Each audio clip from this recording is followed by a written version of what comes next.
Hello, Professor Manning. I will introduce myself, although I am sure you know who I am and are aware of the role I have played in Ofer and Anat's doctoral journey. I am 53 years old and mother of two, and was born in London and have been practicing as an obstetrician and gynecologist in Israel for the past 20 years. I am speaking to you as a concerned ex-British citizen and experienced professional practitioner who over the past 5 years has witnessed behaviour of academic staff which does not align with what I remember of British culture.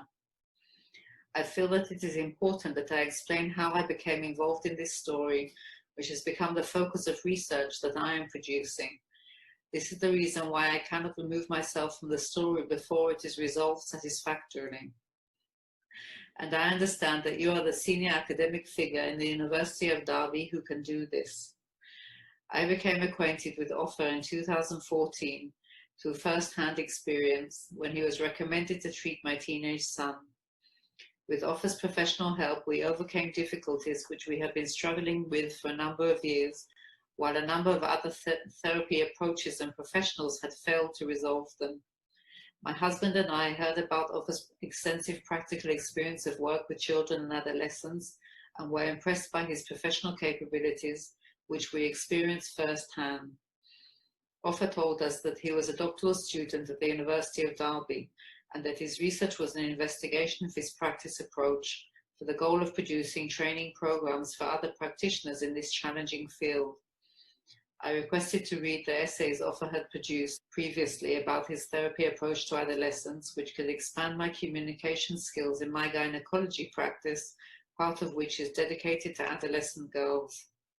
Ofer had also produced articles about the theoretical and methodological considerations of his research, which had relevance to medical practice and research. I found professional and academic interest in the content of these articles and began to edit them and to organize and translate other texts related to Ofer's research, which he had produced previously in Hebrew. Over the 2 years prior to my acquaintance with Ofer, he had begun to experience difficulties in the interaction with his new supervisors, which were endangering completion of his doctoral studies. I recognized Ofer's difficulties in organizing and constructing texts in English in light of his ADHD and dysgraphia. Thinking that Ofer's problems with his supervisors were due to language or cultural misunderstandings, I undertook the role of reviewing his correspondence with the university staff and assisting him in composing letters to them in English. Through Ofer, I soon became acquainted with Anat and the dialogic training and practical knowledge extraction process which they had undertaken. Over the years which they had conducted this process without the university's formal acknowledgement of it, both had undergone enormous professional development as practitioners and became skilled teachers of practice. From 2015 onwards, I gradually became a member of their research team, contributing knowledge from my medical practice. Discussions with Ofer and Anat about the issues raised in Ofer's texts led us to gradually develop a trilogic framework. As a team, in this framework, we further elucidated the practical understandings introduced by Ofer, which he previously transferred to Anat in their dialogue. Together we elaborated on the understandings and cultivated practical knowledge within the final version of the texts. While I also assisted Ofer and Anat with their correspondence with the university staff and supervisory authorities, this process evolved into my inquiry into the feasibility of knowledge evolution in the academy based on the experience of these two doctoral candidates.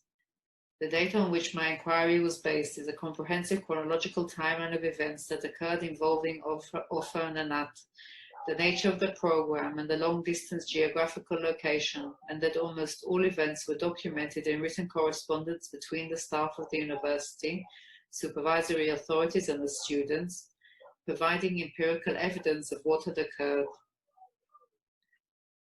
During each bureaucratic procedure which Ofer and Anat undertook, the three of us together completed forms and constructed each email response to the one received from the university or supervisory authority in a methodology which we refined during the process. By utilizing collaborative online documents, each letter was composed, reviewed, edited, and amended by the three of us until we were all satisfied with the final version. During and after each stage, I re-examined the evidence in their sequential context in the timeline, revealing further insight and understanding regarding Offa and Anat's struggle. My inquiry is still ongoing because, as you well know, Offa and Anat are currently still struggling to achieve the basic right to present the research which they have completed for examination. In the latter part of the research process, the collaborative methodology was adopted by the three of us to produce practical knowledge in the interdisciplinary field of psychogynecology. The main focus of this knowledge is efficient and empathic communication skills between specialists in gynecology and their patients, which is especially important in adolescents. The interdisciplinary knowledge which we produce in our research is being applied by me in my practice and communicated to other practitioners. I have presented a number of interactive workshops on the subject of gynecologist-patient communication to over 100 colleagues in one of the largest health service organizations in the world, in which I have been employed for the past 18 years in order to introduce organizational. As a team of experienced practitioner researchers, Offa, Anat and I proposed this new collaborative methodology for research for the purpose of extraction of tacit practical knowledge and the production of transferable intra- and interdisciplinary practical knowledge.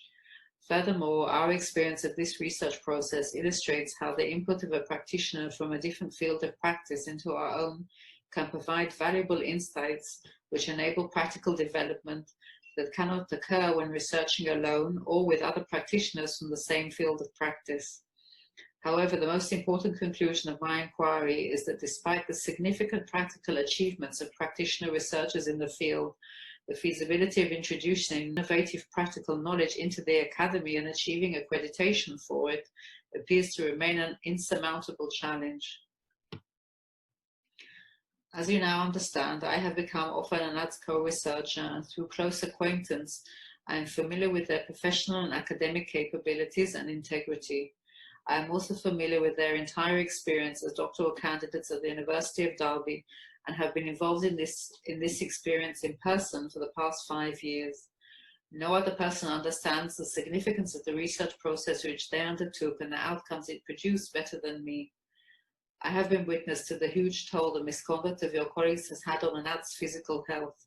You should also remember that Offa is not a PhD student in his 20s, but 56 years old, and has endured relentless stress caused by the misconduct of your colleagues towards him over the past 8 years.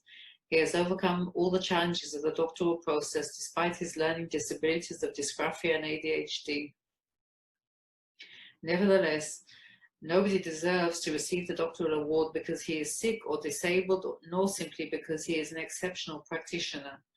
The award should be given to a candidate who fulfilled the requirements of the program on which he is enrolled in accordance with the guidelines of ethical academic research.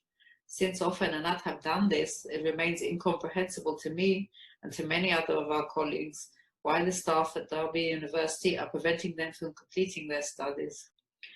Perhaps the most significant theme that runs through the entire timeline of correspondence since 2014 until this day is our repetitive request to speak and the staff persistently ignoring these requests. When we were finally granted a face-to-face conversation in the mediation meeting in 2016, the main issue of the dispute between Offa and Anat and the university was quickly resolved. The university management are again refusing to talk to us when a civilized face-to-face conversation between academics is obviously the only reasonable way forward as the first stage towards resolution of this situation. Our integrity as experienced professional practitioners, teachers of practice, and academic researchers compels us to proceed with the dissemination of the outcomes of the collaborative research process we have completed. From my position of close familiarity with all aspects of the situation, there is no alternative but to conduct such a meeting in which we will be able to present our position and aspirations for the future to a senior member of staff such as yourself. I'm not referring to an opportunity for the staff simply to hear our position as part of your complaint investigations, but to discuss a way forward which would enable Offa and Anat to present their research for examination. You have now received videos from the three of us, which I hope will provide you with an idea of our sincerity. I hope you will act to resolve this long and frustrating saga in a way that an academic institution which upholds the values of authentic research should do. Thank you for your time.